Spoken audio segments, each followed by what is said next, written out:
Halo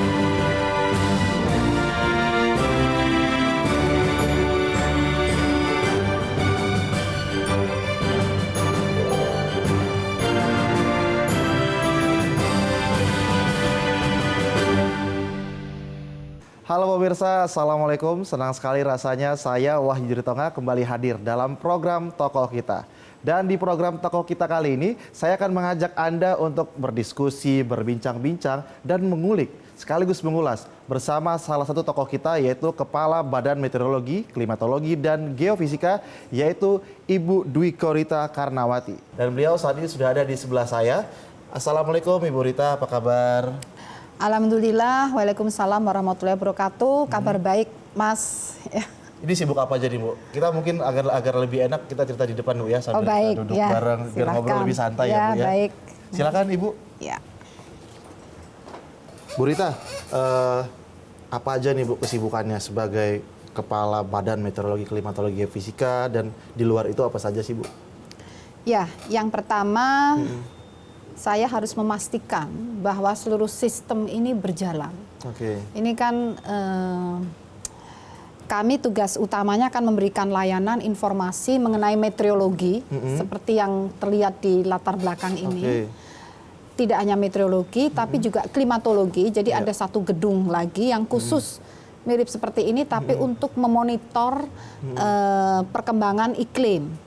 Kalau ini memonitor perkembangan cuaca dan memperkirakan apa yang akan terjadi paling tidak 3 jam kemudian, 3 hari kemudian, sampai 10 hari kemudian. Itu. Dan yang ketiga adalah ruangan yang hampir sama dengan ini, operational room, khusus untuk memantau gempa-gempa dan memberikan peringatan dini tsunami. Sehingga kesibukan yang saya lakukan yang pertama harus memastikan seluruh sistem ini berjalan, beroperasi dengan lancar, tidak ada gangguan. Dan instrumen-instrumen ini berjalan dengan semestinya. Itu. Dan para petugas atau forecaster itu juga bekerja sesuai dengan SOP yang ada. Jadi kami sangat dikontrol oleh SOP.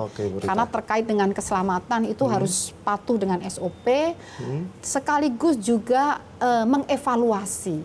Tidak hanya mengevaluasi apabila ada hal-hal yang kira-kira mengganggu, itu harus segera diantisipasi.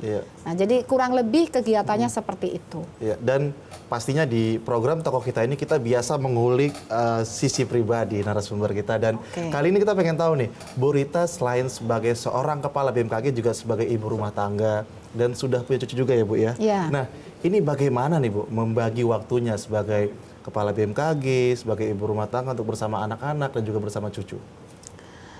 Ya, karena namanya sudah punya cucu, berarti kan anaknya udah besar-besar, ya kan? Jadi mereka sudah mandiri, lepas, begitu ya.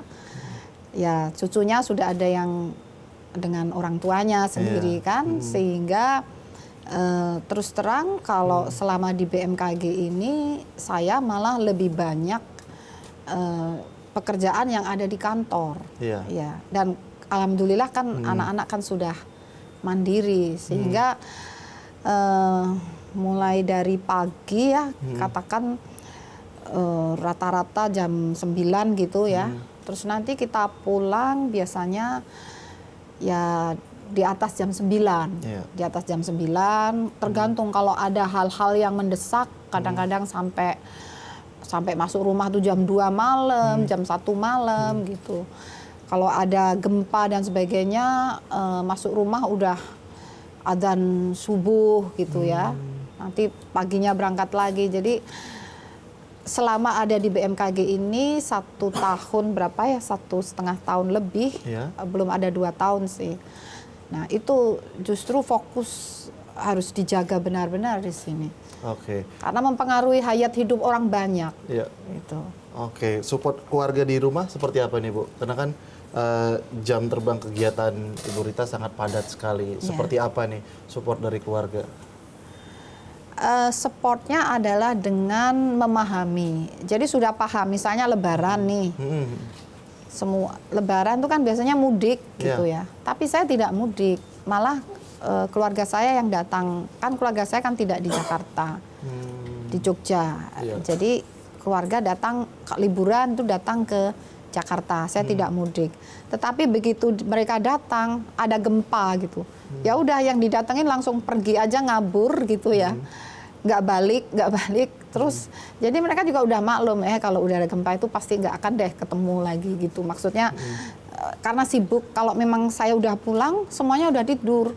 Kan pulangnya udah jam 3, jam 4 gitu ya. Mereka masih tidur.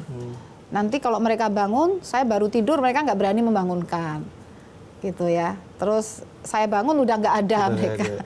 Jadi cuma ya hanya lewat gitu aja. Jadi tapi artinya perannya adalah dengan memaklumi, bisa memahami gitu ya, sambil ya tentunya mendoakan gitu ya biar tugas lancar gitu. Demikian. Ya, Bu Rita, apa sih sebenarnya cita-cita seorang Bu Rita di masa kecil? Apakah ini merupakan bagian dari impian di masa lalu? Terus terang tidak ya, jadi ya saya cita-citanya dulu pertama kali waktu saya sekolah ya, itu saya ingin menjadi guru gitu ya. Jadi guru, dan kebetulan waktu itu kan saya sangat kagum sama guru TK saya. Jadi saya ingin seperti ibu guru TK. Waktu saya SD saya pengen seperti ibu guru SD. Tapi waktu SMP, SMA udah mulai berubah, sudah nggak guru lagi. Nah, tapi waktu itu kan saya suka di alam, suka pecinta alam gitu. Waktu itu saya ingin menjadi geologis. Sehingga, saya akhirnya kuliah juga geologis. Jadi cita-citanya untuk menjadi geologis sudah tercapai. Tapi sebetulnya cita-citanya menjadi geologis itu biar bisa kaya, bisa kaya keliling dunia. Gitu. Nah, ini kan jauh dari ya tidak sama dengan cita-cita. Tapi saya tidak menyesal karena bisa memberikan manfaat, nilai yang lebih daripada sekedar saya menjadi kaya begitu ya. Jadi misalnya bisa menerapkan ilmunya untuk kepentingan bersama, untuk masyarakat, bisa bekerja bersama anak-anak muda sampai orang senior, itu sesuatu yang lebih daripada menjadi seorang yang kaya gitu. Oke, Bu Rita. Dan seperti apa nih Bu Rita mengatur waktu? Karena kita ketahui bersama pasti sudah banyak quality time yang terlewat bersama keluarga. Dan seperti apa nih Bu Rita menjaga stamina dengan jadwal kegiatan yang begitu padat? Namun kita akan bahas usai jeda berikut, Bu. Tetaplah bersama kami di Toko Kita.